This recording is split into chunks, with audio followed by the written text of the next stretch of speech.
téléspectateur yu ITV di leen nuyu di leen ziar am mbégte dellu si bi tey jii ñu am mbégte dalal Hamidou Diédhiou nekk secrétaire général national du CELS naka noonu mu nekk membre du G7 et secrétaire administratif de la CNTS moo nekk tey suñ gan si émission Kennu Askan Wi gis nañ ni démb état wu Sénégal gouvernement wu Sénégal ministre des finances et du budget gën nañ bataaxal jëm ci wàllum rémunération des enseignants mbir mi nag dafa indi coow moo tax G7 5-6 syndicats yu ëmb G7 doon amal tey conférence de presse ngir indi si ay leeral ndax jàpp na ni mbir mi dafa bëre ay lënt-lënt moo tax tey ñu dala si Hamidou Diédhiou mu indi si ay leeral Hamidou maa lay dala jàmm ci plateau Kennu Askan Wi fii si ITV.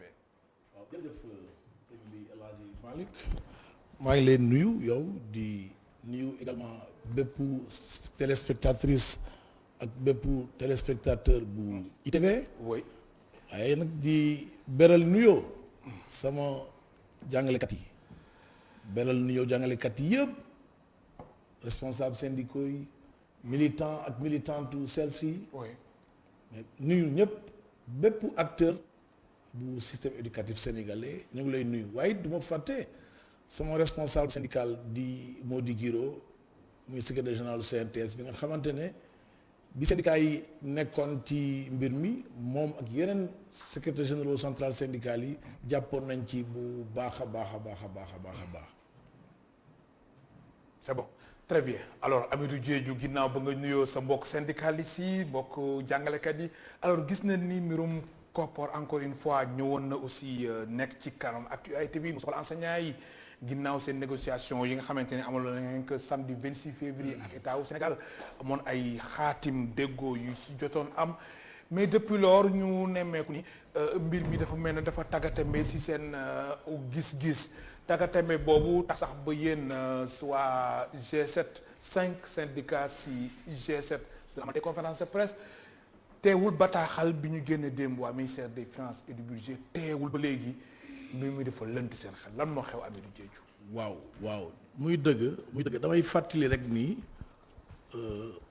2018 la syndicat yi jëlee woon accord ak gouvernement du Sénégal 7 syndicats yi bokk ñu tuddee syndicats les plus représentatifs ñoom ñoo signé woon accord en avril 2018 ak nguuru Sénégal ñu doxal un an après en août 2019 ñu signé benn protocole d'accord ak le SIENS en particulier ñuy doxal protocole bi ba noonu syndicats yi ci seen i saytu ci seen évaluation ñu gis ni des na ci ay poñ yu bare naka noonu la ñu woote wollu ba nguur gi nangu togaat ci table négociation ñu toog avril bi ci octobre bi passé ba ñu commencé waat ay waxtaan ay monitoring ñu dem ba noonu en février le 26 précisément ñu signé ci protocole d'accord bi nag ñaar la woon bu njëkk bi mooy corps des administrateurs scolaires mooy maanaam ñii di yore ñi ngànk njàngale mi moo xam proviseur censeur directeur d'école principaux ñooñu dañu jàpp ni fonction yooyu dañ ko war a xoolaat mais ci waxtaan yi dem ba déggoo ni waruñu dem ci ay créer fonction bu bees mais nan la ñuy def fonction yi nekk fii tey nii nan la ñu koy defee joyantee nan lañ koy tëggaatee ba ñu revaloriser fonction yooyu ba kenn ku nekk li tax ñu fal la foofu nga mën ko matee beneen accord bi ñu tuddee ko accord financier may fàttali boobu syndicat yi dañu njëkkoon a ne lu ñu soxla mooy système de rémunération bu fonction publique dañu bëgg ñu xoolaat ko ba ñu demee ci biir ñu gis ni xëy na loolu dina diis xëy na loolu mën naa andi gàllankoor mën naa bañ a gaawee noonu ñu bàyyi xel ni it lu ñu def lu ne dañuy bàyyi xel li ci élève bi moo taxoon syndicat yi nangu ni dañuy bàyyi boobu poñ ñu may nguur gi mu xalaat ci mais ñu ñëw ci lu ñu tuddee revalorisation salaire jàngalekat loolu moo waral ñu signé accord bi xam ne boo xoolee ñaari mbir la dañu yokk ay indemnité yu bare yu amutoon ñu créé ko ci loolu it ci la ñu déggoo ni indemnité de logement bañ daan joxe te ñi ci comp tuuti ñu tuddee ko impôt dañ koy génnee donc indemnité boobu dootuñu ko l'impôt loolu mooy accord yi ñuy signé woon 2022. alors lan moo xew si diggante bi ba yéen ngeen di génn di artu lan moo xew ak tamit engagement yi nga xamante ni gouvernement bi génne na ko dem sax moo si mujj di fàttali que ni mbir mi fileek ñeexteelu weer bi dara sotti. waaw en fait li xew mooy lan ba ñu signé accord bi en février 2022. le 26 février le 26 février précédent bokk na ci poñ yi. su ma sañoo ne bu njëkk ci poñ yi ñi war ko mën a jëfee une semaine wala 2 semaines après protocole bi. parce que jëmmal ko gaaw na parce que jëmmal ko moom moo waroon mën a permettre ñépp ñu bokkoon ci waxtaan bi te ñu tuddee leen ay parties garantes moo xam société civile mu njëkk ci lim COSYDEP ma lim ci coalition EPT ñaari coalition EPT yi ma lim ci it association des parents d'élèves au conseil dialogue social mais ma lim ci également présidence ak parti gouvernemental ak parti syndical boobu kuréel bu ñu tuddee comité de suivi dañ ko waroon taxawal bu yàgg kuréel boobu mën a am sañ-sañ taxaw saytu mbir mi liñet li ci biir protocole bi mën a ne kenn ku nekk yow syndicat bi lii nga si jàngale gouvernement bi bàyyi ci xel yow nguur gi it ci question financière ci question décisionnaire dañ ci ñëwaat ak beneen question lii nga signé woon na nga cee bàyyi sa xel boobu ba tey benn yoon syndicat yi woote nañu woolu nañu amul benn jéego amu si ba tey benn jéego ci ñun lu ñu tuddee comité de suivi tegguñu ko amul muy lu yéeme mais ma xamal la leen Alaaji Malick bi may dugg si bi may yëg escalier yi laa jot benn message benn kilifa ci ministère de la fonction publique ne ma réunion bu njëkk bu comité de suivi danañ ko amal jeudi bii di ñëw. kon da nga bëgg wax ne mbir mi du yem ci mois de mai. du yem ci mois de mai mais ci loolu d'abord ci comité de suivi bi xam dañu nelaw ba tey suñu conférence de presse ñi yee leen xamal leen ni bokk na ci lu ñuy exiger. ñu taxawal ko gaaw comité de suivi bi ñu taxawal ko ci bu gaaw. kon da ngeen sànq laa jot message ni nga jot dafa ñëw si jamono ji nga xamante ni yéen génn ngeen def comme génn nañu gis nañ ni bokk na ci li ñuy joyanti boobu comité de suivi ñu ne comité de suivi bi danañ ko amal le jeudi ma jàpp ni baax na ñu sant ci yàlla parce que pour ñun mënuñu fi doxee lenn ba pare soo bëggee ku mel ni COSYDEP soo bëggee ku mel ni EPT wala association des parents bu ci nekk soo bëggee ñooñu ñu am kaddu ñu am sañ-sañ mën a wax ñu am plage bu nu mën a waxee il faut que nga taxawal jëmmal doxal lii ñu tuddee comité de suivi kon ñun dañuy exiger tey ñu formaliser ko te comité de suivi arrêté moo koy def nañu génnee arrêté bi bu taxawal comité de suivi du ay message nga yónnee ne convoqué la réunion le jeudi. comité de suivi il faut ñu formaliser ko c'est un cadre juridique loolu la ñuy xaar ba tey ci ki nga xam ne moom monitoring bi maanaam ministère de la fonction publique. très bien alors coow li lu mu ëmm nii yëpp daan si ñëw léegi Amidou Diédhiou ma fàttali mooy tey suñu gan si émission Jot Askan Wi moom mooy secrétaire général national du CELS membre du G7 et secrétaire administratif de la CNTS.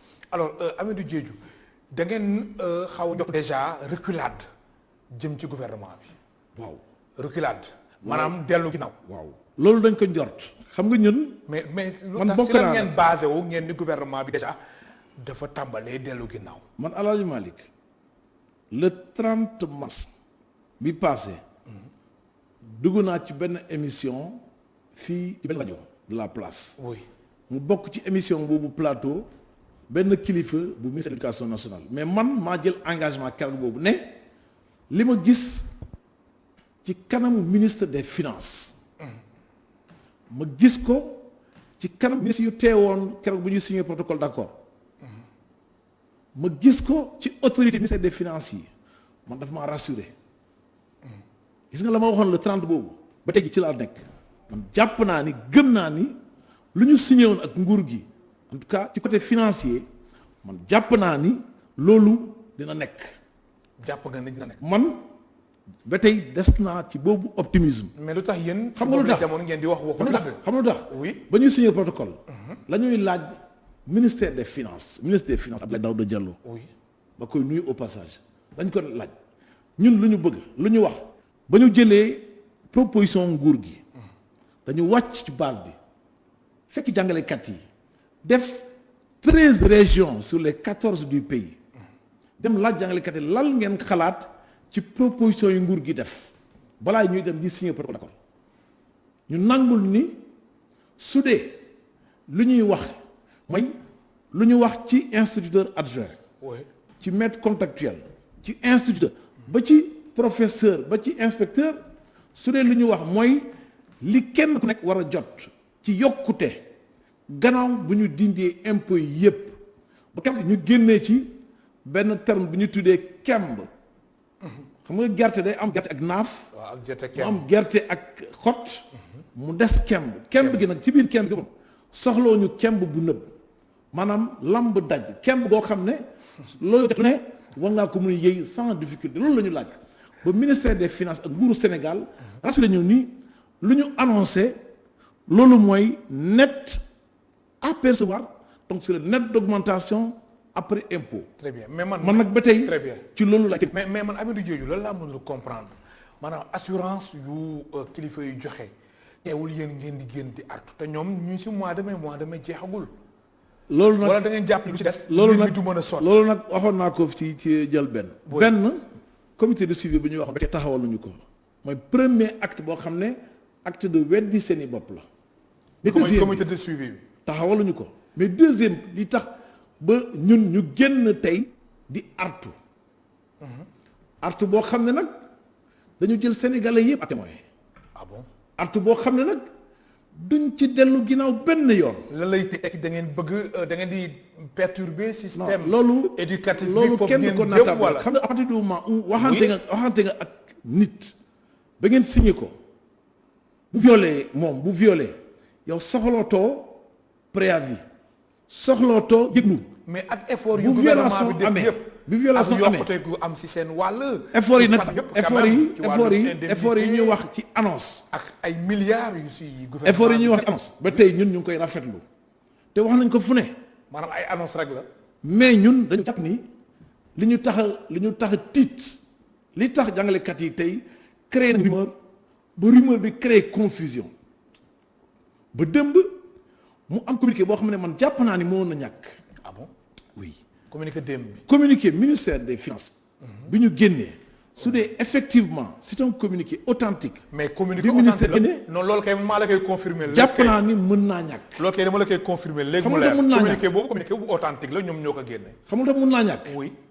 ana luy jar ngay fàttali fonctionnaire bu mel ni jàngalekat ni da nga war a fay impôt su dee am na ci mim réew fonctionnaire buy fay l'impôt te kenn du ko laaj te kenn du ko wàññi mais jàngalekat yi ñun ñooy fay impôt boo xam ne kenn fayu ko wala bokk néew na fonctionnaire yi koy fay ci Sénégal xam nga li ci histoire impôt ci assemblée nationale kon ñun impôt bañuñu ko en tant que fonctionnaire donte le impôt jàpp naa ni bokk na ci luy gën a tirer vers le bas salaire fonctionnaire bañuñu impôt ñu ngi koy nangu di koy def avec beaucoup de fierté parce que noonu la ñuy participer ñun ci tabax suñu réew mais dañu jàpp ni su dee waxtaan nañu ba ne leen lu ñu annoncé comme montant d'augmentation ba ñoom ñu génnee seen tableau ñu tuddee ko minima ak maxima dafay fekk ñu imposer loolu ba noppi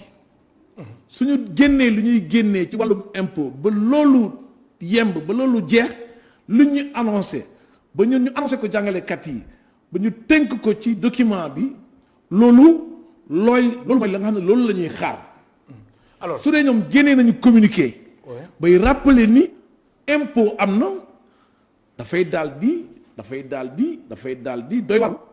doy waar te comme ñun olof ne dafay faral di wax nii kundo bin rey sa maam boo gisee lu ñu daw gisoon nañ ko fii xamoon nañ ko fii kon lii bu amee dañuy artu. dañuy di artu très bien Hamidou Diédhiou nekk secrétaire général national du CELS, syndicat des enseignants libres du Sénégal naka noonu Amidou Diédhiou nekk membre du G7 et secrétaire administratif de la CNTS di Confédération nationale des travailleurs du Sénégal. Alors Amidou Diédhiou tey da ngeen génnoon doon def point de presse G7 nañu wax mais apparemment 5 syndicats ñoo fa nekkoon sur 7. loolu waaw loolu aussi mooy li may regretter. mooy li may regretter ngeen ni G7 ba pare 5 teew ñaar ñi teew ñaar ñu teewul mooy ñan. waaw may njëkk a fàttali nii. oui G7 mooy 7 syndicats yi nga xamante ne bu ñu jógee élection 2017. de représentativité ñoom la jàngalekat yi jàpp ni ñoom ñoo leen di teewal ci table négociation. oui kon mooy kuréel boo xam ne kenn mënu ci beddi kenn. lu xew.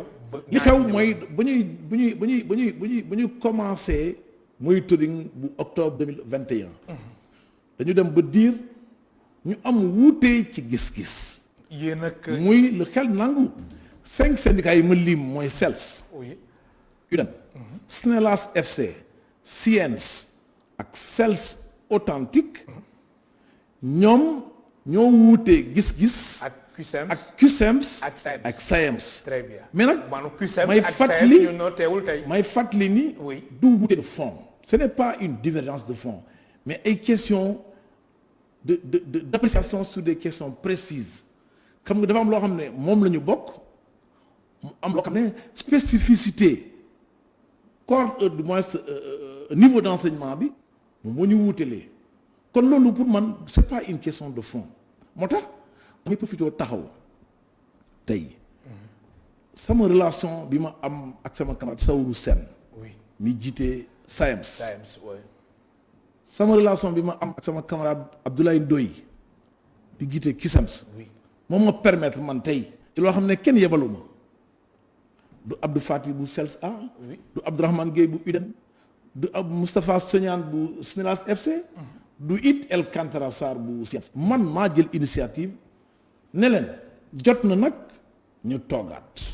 kon jamono ji yéen jot na oui ñu toogaat tëggaat suñuy toggin defaraat ko boobu dellu siwaat ci même table. très bien mais est-ce que teeloo leen génn quand même Amidou Diédhiou. non teelu ñu génn tey bi est-ce que kuy teelul artu moo tax. kuy artu ku si mel ni SAEMS ak CUSEMS ñoom bokkul ci seen conférence de non presse. may fàttali ni SAEMS. oui mu ngi ci préparatif processus su renouvellement seen i instance di waajal seen i congrès. kon nit ñi wax yow ñoom ñu ngi ci intérieur du pays bi.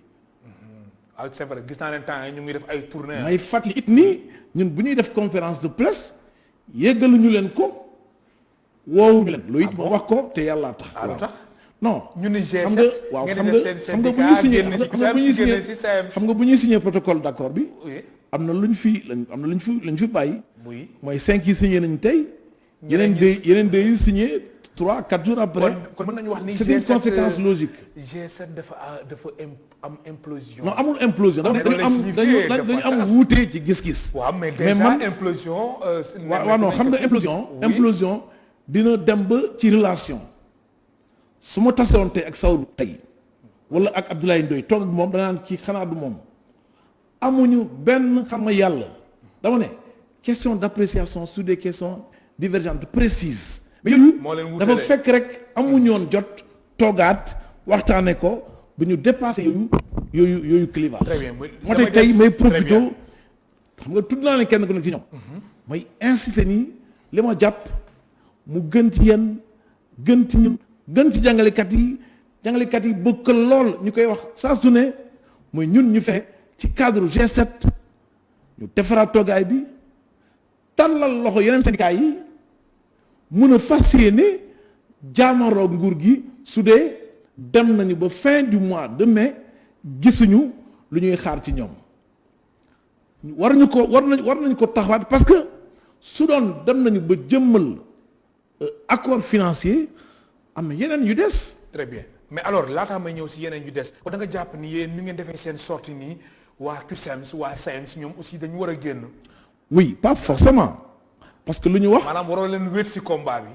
oui waruñu wéet xam naa du ñu wéet. man ni ma leen xamee ñoom ñaar ñooñu ku leen woo ci combat mooy ku woo naar ci nguuxum saw duñ ci wéet. duñ ci wéet benn yoon. li may waxee mooy ñu li la ñu wuuteeloon démb barki démb njaay gi te muy ay divergence tout à fait légère nañu fexe rek ba kenn ku nekk xool nan ngay bàyyee li ngay bàyyi ñu mën a toogaat beneen table gën a rafet maanaam lépp ñu bokk ko doxal. très bien alors bokk na aussi si lu tey seen xel mooy des questions résiduelles yoo nga xamante ni ba jamono ji kenn traité wu ko yooyu les questions yan la. waaw yooyu bëri na maanaam boo jëlee secteur bu nekk. ministère de l'éducation nationale d'abord ba ñu signé protocole d'accord dañu d'accordoon ni le 3 mars syndicat d'enseignants yi ak ministère de l'éducation nationale dañu war a toogaat pour joyante yenn questions yi des yi. bokk na ci yooyu question les fonctions dirigeantes. oui maanaam ñun ñu tuddee planificateurs yi nekk ci IA ak IEF yi. oui gestionnaires yi. ñi yore école franco-arabe yi muy ay classe spéciale te amuñu indemnité. indemnité examen yi ñu waroon ko xoolaat parce que taux yi yàgg na fii tuuti na te décret bi ñu war ko mën a réviser ak yeneen question également yu concerne ministère de l'éducation nationale ñu amoon première rencontre deuxième rencontre ak moom mu des systématiser yooyu ñu dël lépp ci kayit parce que suñu objectif mooy su dee wàllum examen yi nan lañ koy mettre en œuvre examen yi di ñëw ma jàpp ne boobu ba tey nag donte le ministère de l'éducation nationale bëgg na ba woote waat am na fu ñu koy xaaree des na. muy fan. mooy jëmmal loolu loo xam ne dañ ko systématiser dañ ko tënk ci kayit parce que comme administration lépp bind la ci yeneen indemnités yi nekk fii ba tey ci document la nekk dañ ko dugal ci kayit mun a sécuriser ñu permettre ñi yore administration au niveau déconcentré moo xam IA moo xam IEF wala gestionnaire yi. ñu mën a jël seen disposition pour la mise en œuvre de cet accord là. très bien mais Hamidou Diédhiou su ma la déggee dafa mel ni yéen jamono ji da ngeen pare ngir paralyser système éducatif bi ay perturbations mën na bañ a ñàkk. mais El Hadj Malick te quand même. El Hadj Malick est-ce que xam nga ni est-ce que aussi doo leen mën a tuuti gouvernement. est-ce que xam nga ni effort yu ñu def. effort yu amul fenn la ñu def. le 26 février. kan yéen ba nangu signé protocole d'accord. muy yéen a def effort yi. ñun ñoo def effort mais gouvernement bi aussi def na ay effort. nangu naa leen ko. oui mais comme ñaari parti kenn ku nekk nangu na def effort. ba ñu signé protocole waay El Hadj Malick nag kenn ku nekk sàmm lu mu signé. léegi ñàkk sàmm bi. ñun ñàkk sàmm dem am impact. ñàkk sàmm système éducatif ñàkk sàmm lu ñu signé. mais surtout ci question financière yi ñuy wax maanaam ñu jot loo xam ne du kenn. ñu jot loo xam ne wuute nag lu ñu signé te mu nekk ci ay documents. su dee loolu la ñuy positionné ci salaire yi ma jàpp ni lu ñu signé woon ak ñoom defuñu ko mais su loolu amee nag dañuy taxaw temm jàkkaarloo nguur gi. dama ne foofu laay woo jàngalekat yi foofu laay woo syndicat yi mais foofu laay woo également bépp partenaire bépp acteur système éducatif bu ne leen bu kenn ñëw ne syndicat yi toog leen du ñu moyeti kenn dara. ah bon non parce que pour ñun c'est-à-dire ay góor ñoo toog signé ko su ay góor demee ba toog ba signé dara li des mooy jëfee nee naa la sànq ba may tàmbali.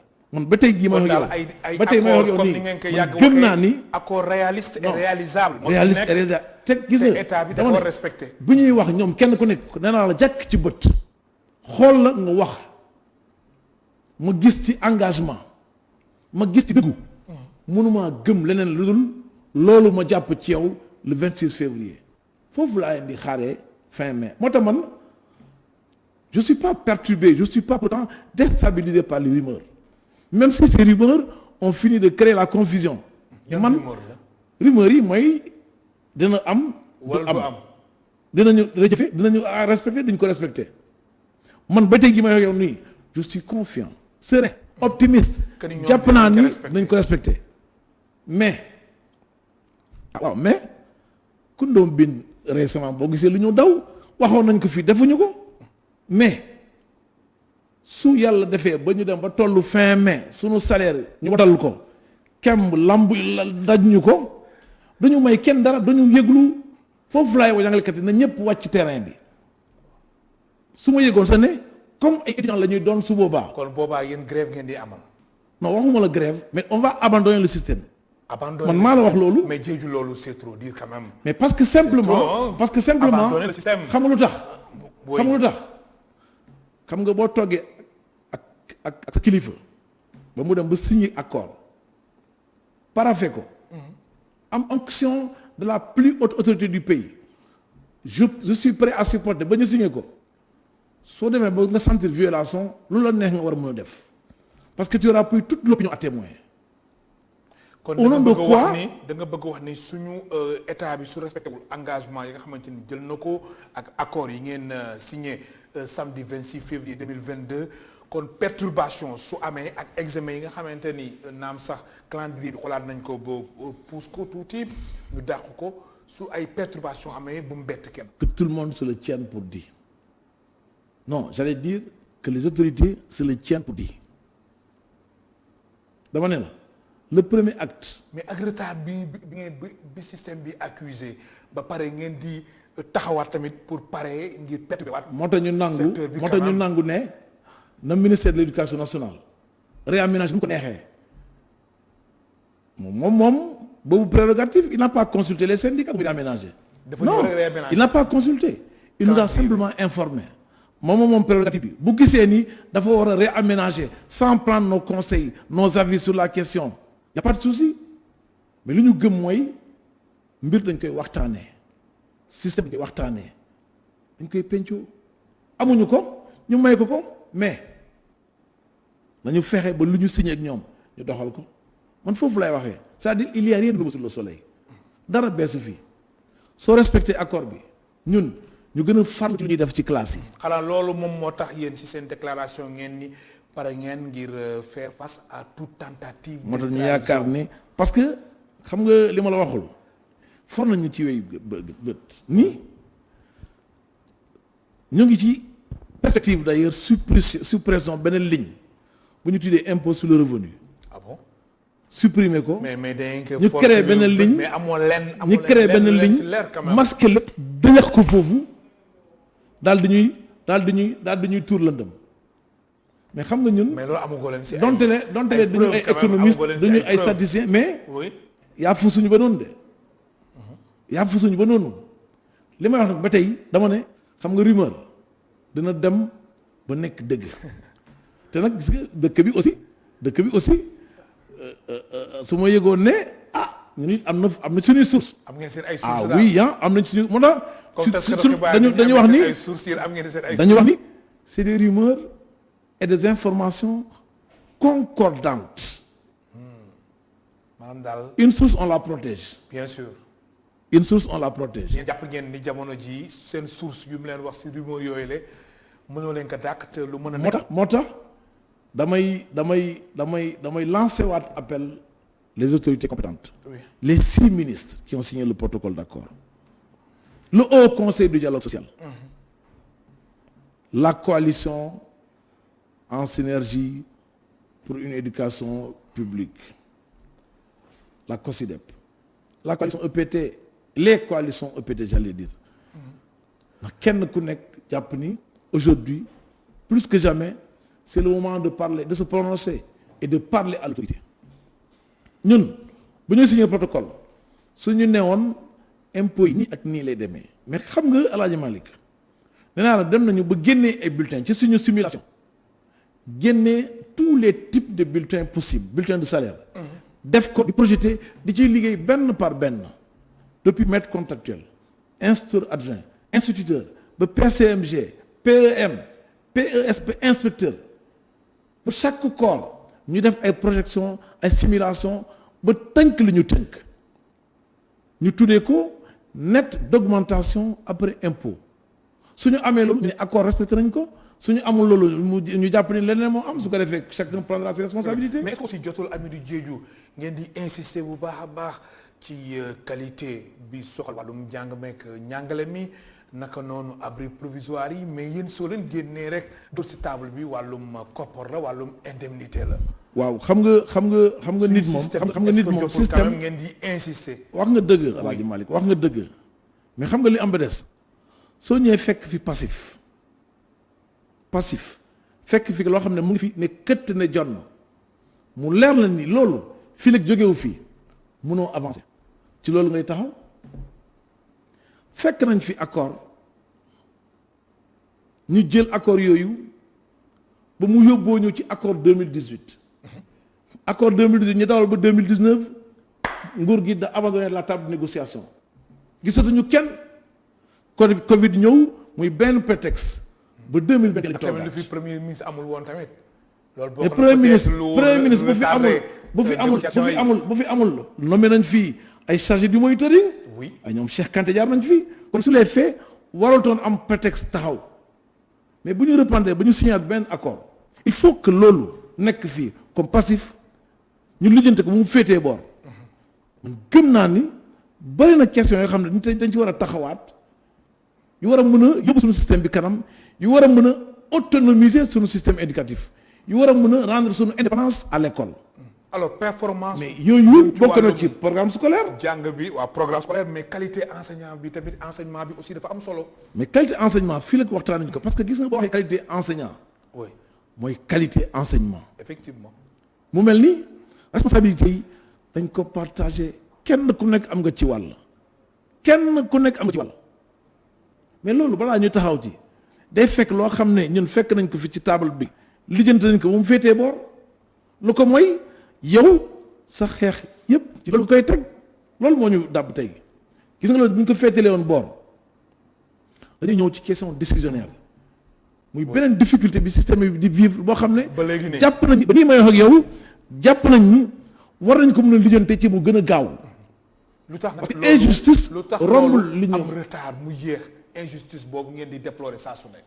xam nga bu ñuy demee keroog bay signer protocole d'accord dañ leen wax ni jot na situation jàngalekat yooyu ñu tuddee décisionnaire ñu taxaw ci te ñu exigeoon keroog le 26 février fii rek ministère de la fonction publique waxuñu ci lu leer mais du ñu signer protocole d'accord bi ñu dem nañu délai 6 mois ñu daal di la carré syndicat yi ne nanguwuñu 6 mois yi parce que yenn wu maanaam parce que question bi yàgg na fii parce que syndicat bu mel ni sama syndicat liggéey nañ ci ba génnee ci lu ñu tuddee un document de plaidoyer ñu déposé ko à la présidence de la République ñu déposé ko à l'Assemblée nationale ñu déposé ko au ministère de la fonction publique kenn ku nekk war ngaa am élément yi ngay jooyantoo question boobu noonu. très bien Hamidou Diédhiou nekk secrétaire général national du CELS du syndicat des enseignants libres du Sénégal naka noonu mu nekk membre du G7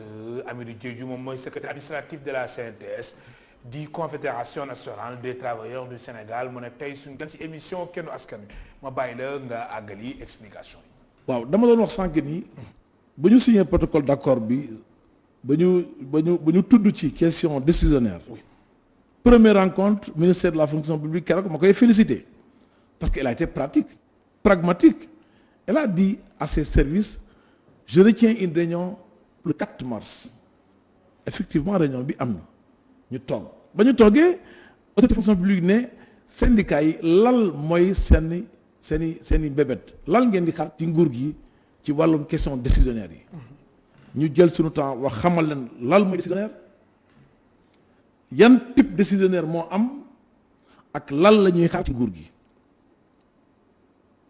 mu leer ñu question bi dina intéresser ministère des finances dina intéresser ministère de l'éducation nationale mais ministère également de la fonction publique ba ñu leen waxee loolu ba mu leer seeni bopp ministère de la fonction publique nañu kon may leen ñu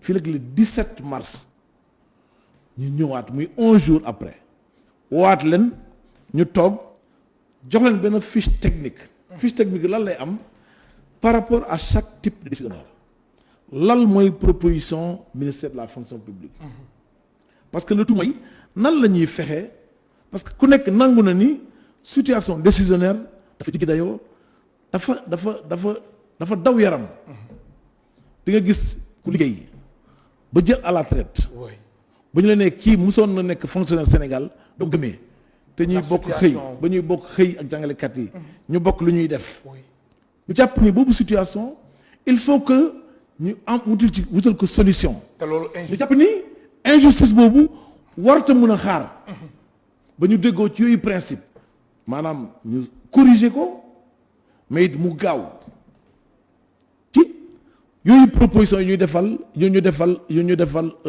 ministère de la fonction publique mais depuis le 4 ba tey le 17 réunion bi amul kenn ci autorité fonction publique yi de manière officielle bindul benn syndicat ne lii moo ñu te soo wootee tam doo am information yu doy ba nii may wax ak yow moo tax bokk na ci ñun lu ñu jàpp tey semaine prochaine ñoom bu ñu dégluwul ci situation décisionnaire yi ñun syndicat d'enseignants yi pare nañu wàcc. Ah bon? ma xamal la ko tey. Non, dama ne semaine prochaine. Oui. On va appeler tous les enseignants, tous les syndicats à boycotter les écoles pour exiger non. la révision, mais quand même, la révision du statut des enseignants. Je pense bien que loolu ngeen bañ fa àgg moo gën ñu. Alaaji Malick mois de mai xale yi Alaaji Malick retard bi nga xamante ne loolu man maa la ko wax tey mais examen yi jot na ngeen. loolu nag man maa la ko xam nga ñun duñu waxantu. xam nga ñun duñu waxantu. dama ne. mais su doon trouver dama ne le su ma jumul le 7 wala le 8 avril. collectif décisionnaire yi def nañ benn point de presse sunu syndicat sunu siège CELS. ci point de presse bi dañu fàttali loo xam ne nguur gi xamoon na ko ñu jox leen ultimatum nguur gi ne leen fii de 15.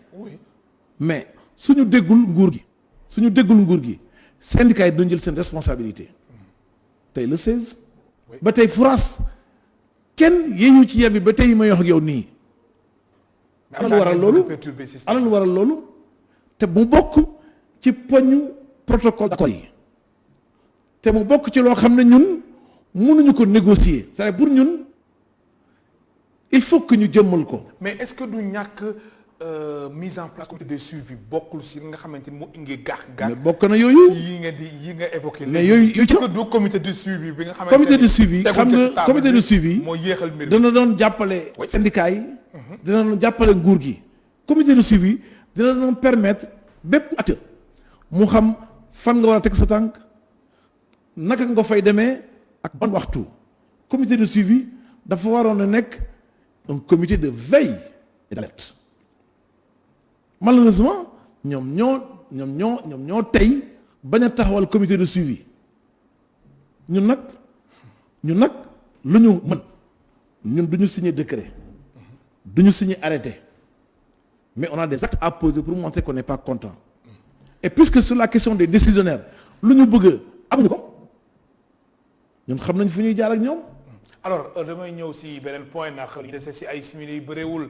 Amidou Diédhiou yow mi nekk secrétaire général national du CELS syndicat des enseignants libres du Sénégal membre du G7 naka noonu nga nekk secrétaire administratif de la CNTS di confédération nationale des travailleurs du Sénégal alors dama ñëw ci wàllum recrutement bi soxal jàngalekat yi 40 000 mooy chiffre bi nga xamante ni mooy chiffre boo xamante ni suñ ko recruter woon dina combler yenn déficit bi nga xamante ni déficit jàngalekat am na ko fii si réew mi mais alors ñu nemmeeku que ni recrutement bi nga xamante ni moom moo am balaa bu yàggul rek lu ñu recruter lu état bi recruter dafa néew lool par rapport ak seen attente mën nga confirmer li ni mel.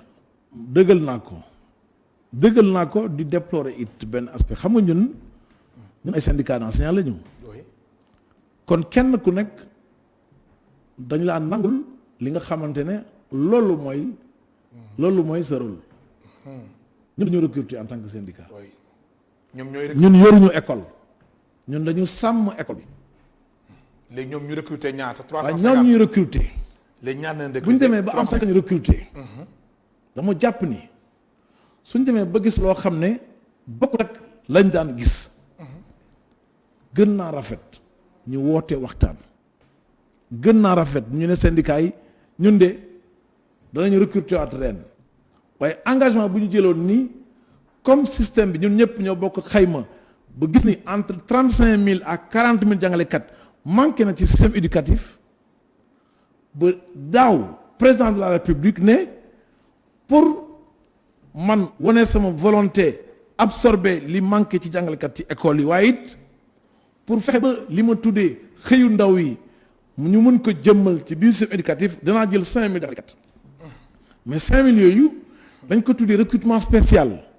recrutement spécial. bokkut ak recrutement régulier bu ñuy def parce que recrutement régulier dina dem ba 2500 ba 3000 jàngalekat loolu moo waraloon daaw ñu am 8000 jàngalekat 5000 yu ñu recruté voilà 2021 kon bu ñu demee ren ba recrutement spécial amul lu ñu war a am mooy 2500 gën ngaa tuuti wala 3000 enseignants élèves maîtres yu ñuy recruté. loolu ngeen doon xaar. loolu lañ doon xaar résultat bi lu mu joxe mooy. mais résultat bi mooy 350 jàngalekat li ñu jëlee yoo xam ne da nga ciy boole jàngalekat arabe ak jàngalekat français mu mel ni parewuñu ñoom échéancier bu ñu joxee ni ci fii la 4-5 ans nii la ñu fas yéene résorber gap bi wàññi li nga xamante ne moom mooy manquement yu am ci wàllum jàngalekat yi te mu leer la ni qualité bu ñuy wax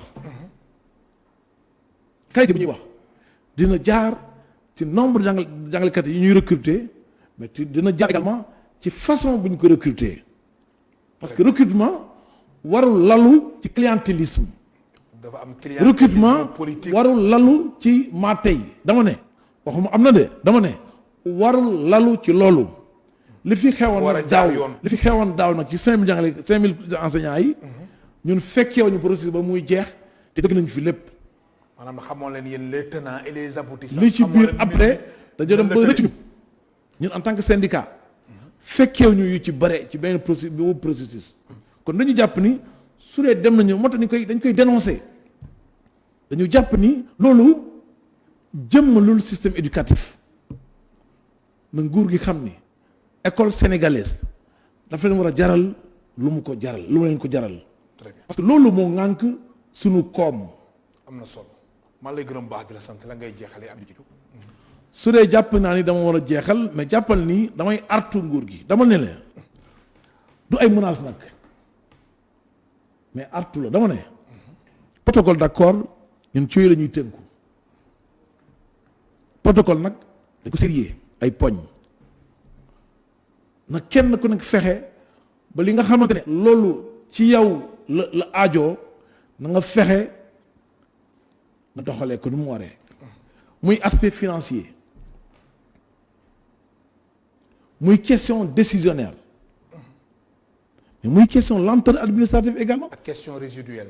parce que lenteur administrative moom mooy waral ba MC maître contractuel dana yàgg ci système bi dana yàgg lool. balaa ci wàllum problème balaa ñu reclasser ko balaa ñu intégrer ko.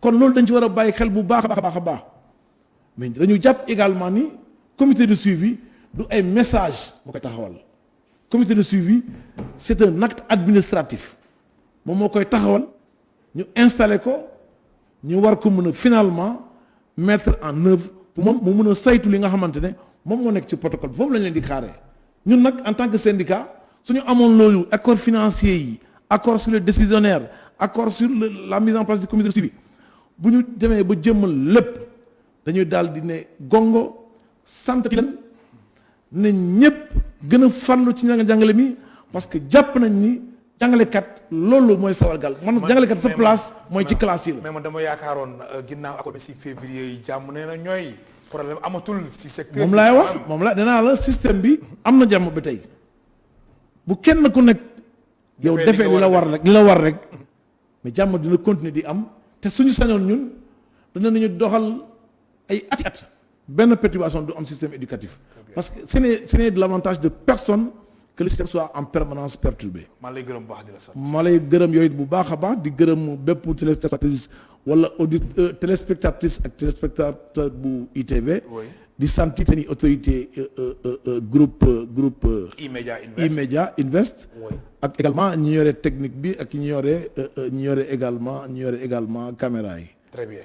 mu nekkoon Hamidou Diédhiou mu nekkoon tey suñ gan si émission Kennu Askan Wi Hamidou Diédhiou moom mooy secrétaire général national du CELS du syndicat des enseignants libres du Sénégal membre du G7 et secrétaire administratif de la CNS di Confédération nationale des travailleurs du Sénégal mu nekkoon tey suñ gan si émission Kennu Askan Wi mbokk téléspectateurs yi amul seen fay di leen gërëm baax di leen sant Ndiaga Seck moo nekkoon ci réalisation bi ci son bi Iba Mar Sène ci caméra yi Moussa Dia ak Cheikh Ahmed Tidiane Diouf jaa ngeen jëf